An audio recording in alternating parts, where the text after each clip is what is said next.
Hello friends, welcome back to my channel. আমি তো তোমাদেরকে বহুবারই বলেছি যে আমি যে জায়গাতে থাকি আমার সেই জায়গাটা খুবই ভালো লাগে।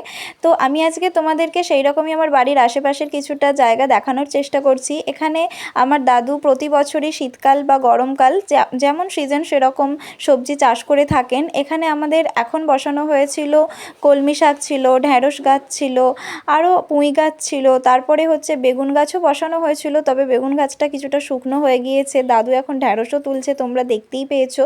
আর এখানে রয়েছে বরবটি, দেখো গাছে কতগুলো বরবটিও হয়ে রয়েছে।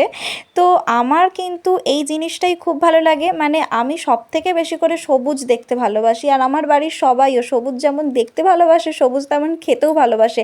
তোমরা যদি আমার চ্যানেলটা ফলো করে থাকো তাহলে দেখতে পাবে যে আমাদের বাড়িতে প্রায় প্রত্যেক দিনই খাবারের সাথে সাথে কিছু না কিছু সবুজ থাকেই থাকে।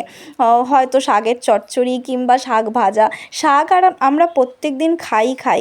আর এগুলো ছিল হচ্ছে পেঁপে গাছ, পেঁপে গাছটাতেও প্রচুর পেঁপে ধরেছিল। আর এখানে কয়েকটা লঙ্কা গাছও বসানো ছিল। আর এই সামনের দিকে, বাড়ির সামনের দিকটায় ছিল কিছুটা ফুল গাছ ছিল।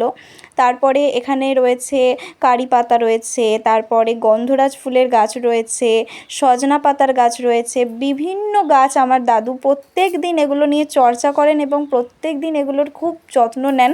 তো সেই জন্যই হয়তো গাছগুলো এতটা সুন্দর হয় আরও।